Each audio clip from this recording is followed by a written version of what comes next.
श्री परमात्मने नमः। ओम श्री सत्य गुरुदेवाय नमः।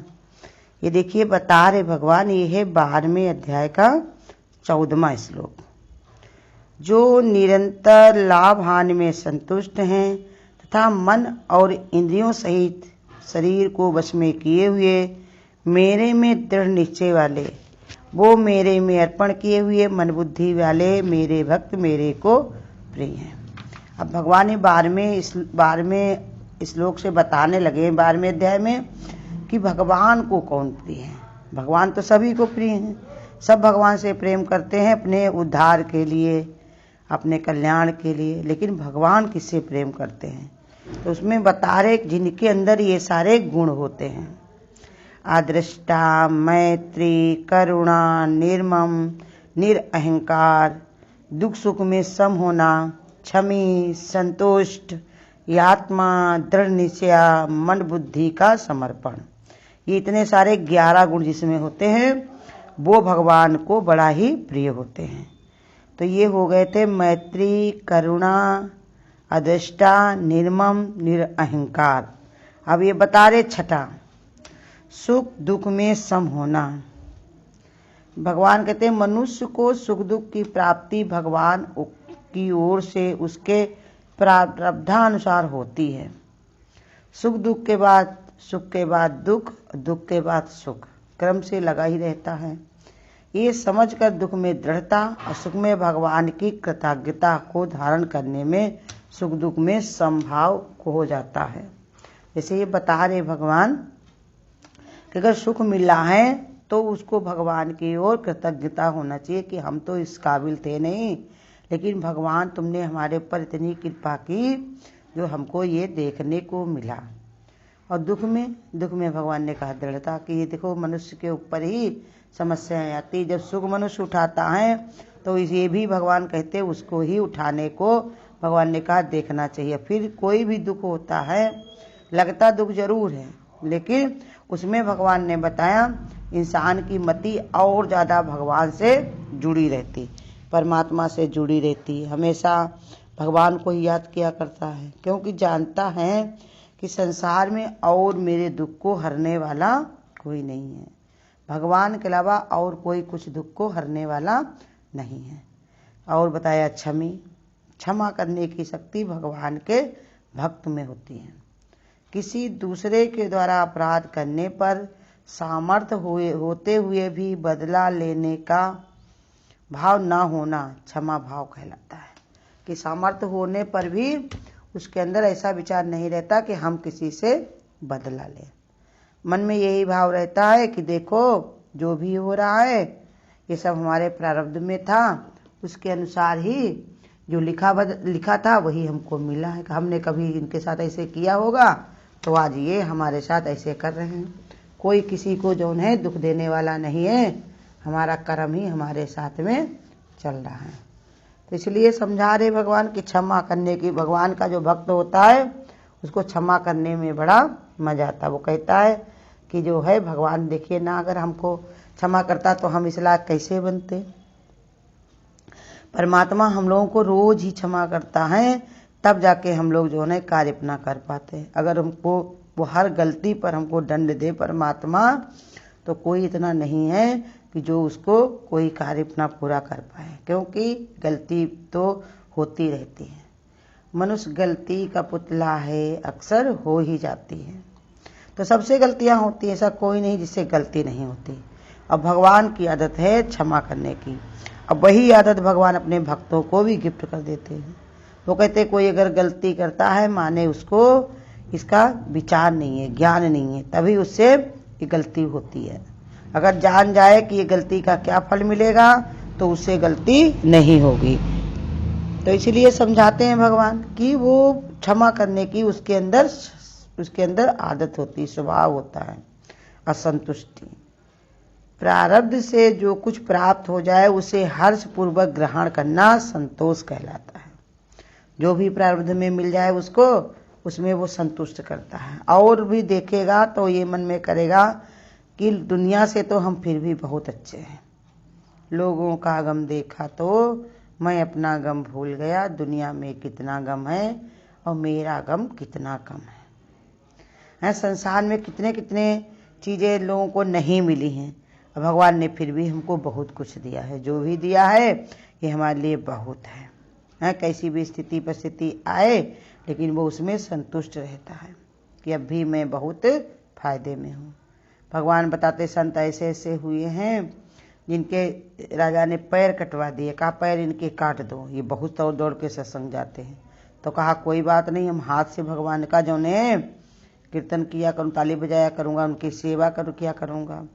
तो कहा इनके हाथ भी काट दो। जब हाथ कट गए तो कहा जौन है हम मुँह से अपने भगवान का कीर्तन करेंगे, सुमरन करेंगे, प्रचार प्रसार करेंगे। तो कहा इनकी जीभ काट दो। जब जीभ काट दी तो कहा अब क्या करोगे? तो कहा मैं आंखों से सबका दर्शन करूँगा। तो आंखें भी उनकी फोड़ दी, तब भी वो संतुष्ट कि हम कोई बात नहीं, अपने मन से ही भगवान का मैं भजन, अपने मन में ही भगवान का याद किया करूँगा, ध्यान किया करूँगा। मन पर तो कोई पहुँचेगा नहीं। ऐसे ही भगवान ने कहा जो संतुष्टि होता है उसको कोई कष्ट नहीं दिया जा सकता। वो अपने में ही हमेशा प्रफुल्लित रहता है, खुश रहता है। वो जान लेता है कि ये भगवान की कृपा है हमारे ऊपर, जो आज भगवान ने हमको ये दे दिया है। हम तो इस लायक थे नहीं, भगवान की बहुत कृपा है और इतने में ही हमारा काम चल जाएगा, तभी भगवान ने हमको दिया है। अब यह आत्मा अपने मन और इंद्रियों को उत्खलता की वृत्ति से मुक्त करके उन्हें अपने बस में करना ही आत्मा, माने ऐसा उसका यत्न होता है कि अपने में ही अपने मन और शरीर इंद्रियों को लगाए रखता है। आत्मा में, अपने माने अपने ही आत्मा में, अपने आत्म स्वरूप में वो हमेशा अपने मन को, अपने शरीर को, इंद्रियों को लगाए रखता। उत्खलता माने अस्थिर रहने वाला नहीं बनाता, स्थिर बुद्धि वाली अपनी वृत्ति को वो रखता है। दृढ़ निश्चय, बुद्धि के द्वारा जीवन का लक्ष्य निर्धारित कर उससे विचलित न होना दृढ़ निश्चयी होना है। का अपनी बुद्धि के संसार में तो ये दृढ़ निश्चय नहीं बन पाता, क्योंकि इसमें बताया संसार में क्या है, विकार है, प्रकृति में हमेशा ही परिवर्तन बना रहता है। तो किस में रखना है निश्चय? अपनी बुद्धि में।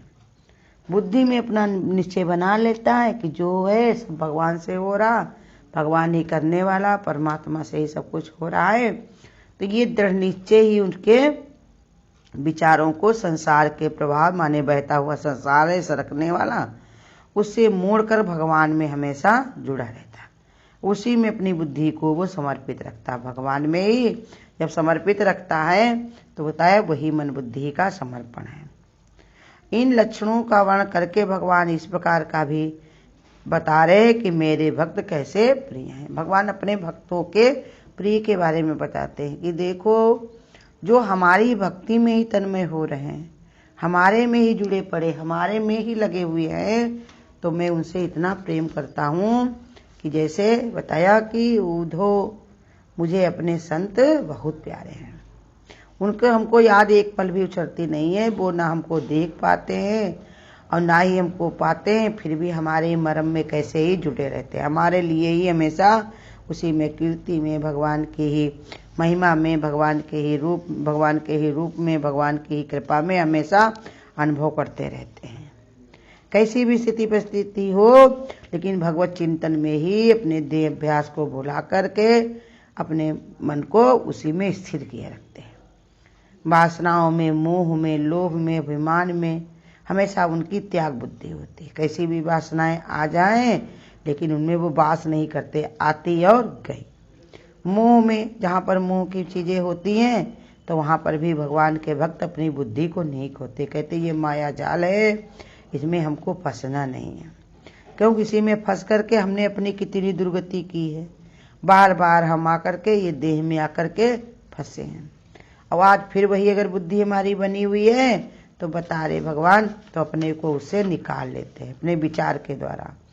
परमानंद स्वरूप परमात्मा की प्राप्ति के लिए वो हमेशा अपने मन को मुक्त रखते हैं, भगवान में ही रुचि लेकर रखते हैं और उनके में ही अपने मन को उसी में लगाए रखते हैं। परमात्मा के मिलन में ही वो लगे रहते हैं। अब अगर रुक गए तो यही बाधक बन जाता है, कहीं काम, कभी क्रोध, कभी लोभ। तो इसीलिए भगवान के भक्त हमेशा भगवान की भक्ति में ही रमे रहते हैं। उनका एक ही काम रहता है, प्रिय की चर्चा या प्रिय का प्रचार। जैसी भी स्थिति परिस्थिति हो, परमात्मा में ही उनका ध्यान जुड़ा रहता है। विघ्नों का अंत करने के लिए भगवान की कृपा दृष्टि प्राप्त होती है उनको जो भगवान को प्रिय होते हैं। भगवान कहते कितने भी विघ्न हो, कितनी भी रुकावटें आए, देखो मीरा को कितने कष्ट मिले लेकिन मीरा नहीं घबराए। झेले कष्ट अनेकों लेकिन प्रभु नाम ना बिसराया। बन के दीवानी मीरा ने संसार से नाता तोड़ दिया। चांदी की दीवार तोड़ दी, मीरा ने घर छोड़ दिया। वो हमेशा भगवान की भक्ति में, संत पुरुषों के संगत में, उसमें श्रद्धा में, विश्वास में, यही साधना में लगी रहती थी। तो उनको एक अखंड स्वाधीनता का आनंद उनको प्राप्त हुआ। जो भगवान से मिलकर के वो दिव्यता को प्राप्त हुई, भगवान से मिलकर के एक हो गए। जिनको देवी देवता तरसते हैं, परेशान होते हैं कि कैसे हमारा जो है उद्धार हो, लेकिन मीरा ने सशरीर भी भगवान में प्रवेश करके संसार को दिखाया कि जो भगवान से प्रीति करता है उसको कोई कार्य मुश्किल नहीं होता, उसको कोई कार्य जो है रुकता नहीं है। उनके सारे कार्य करने के लिए भगवान बैठा हुआ है। जो काम मुश्किल होता है, संसार कहता कि कहीं शरीर शुद्धा भगवान के पास कोई जाता है। राम कृष्ण भी धरती पर आए, उनको भी किसी ने नहीं देखा, लेकिन मीरा को कितनों लोगों ने देखा कि वो सशरीर भगवान की ही जो मूर्ति बनी हुई थी उसी में ही वो समा गई। भगवान कहते हैं बड़ा सा बड़ा काम अपने संतों से करवा देते हैं, जिसको देख करके लोगों के अंदर ये प्रचार, लोगों के अंदर चमत्कार देख करके उनके अंदर ऐसी बुद्धि प्रकाशित हो जिससे वो हमको प्राप्त करें। माने सब रास्ते भगवान खोलते चले जाते हैं। तरह सना की कृपा सबके ऊपर है। कितने लोग देखो रोज कहते हैं कि हम सोचते थे कि हमारा कैसे काम चलेगा, इसे कोरोना में भी कैसे मेरा काम चलेगा, नौकरी हमारी छूट गई है या हमारे घर में हमारे पति का काम बंद हो गया है तो कैसे हम खाएंगे पिएंगे। लेकिन कोई दिन ऐसा नहीं हुआ जिस दिन भगवान ने हमको भोजन ना करवाया हो। कोई दिन ऐसा नहीं हुआ जिस दिन हमने नींद भर के सोया ना हो, क्यों भगवान हमारे साथ में है ना। परमात्मा हमारी ही कार्य में लगा हुआ है। वो कैसे करवाता, कहाँ से करवाता, उस पर सिर्फ हमको विश्वास रखना है। वो तो कर ही रहा है, रूप में परमात्मा कर रहा है, हर समय परमात्मा ही कर रहा है।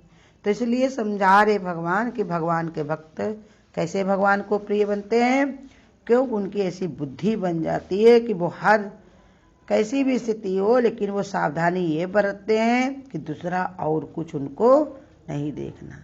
एक परमात्मा की ही परिपाटी उन पर चलती रहती है। हमेशा भगवान का ही गुणगान गाया करते हैं और सबके सद्गुणों से वो प्रभावित होते हैं। अपने अंदर भी सद्गुण उभारते हैं और दुर्गुणों को हमेशा दूर रखते हैं। भगवान के भक्त में एक सावधानी जरूर होती है कि कैसा भी वातावरण शुद्ध हो लेकिन मन में उत्तेजना आने से शांत भाव की बहुत बड़ी, गुरु कहते हैं, उनको प्राप्ति हो जाती। कैसी भी स्थिति परिस्थिति आए लेकिन जिनके पर भगवान की कृपा होती है उनका भाव बिल्कुल शांत रहता है। शांत माने भगवान पर पूरा विश्वासी, पूरा भगवान का प्यारा और पूरा भगवान में ही लीन रहता है। अगर आपको आज की वीडियो अच्छी लगी हो तो वीडियो को लाइक और शेयर करना ना भूलें। आगे की वीडियोस देखने के लिए चैनल को सब्सक्राइब करें और नोटिफिकेशन बेल को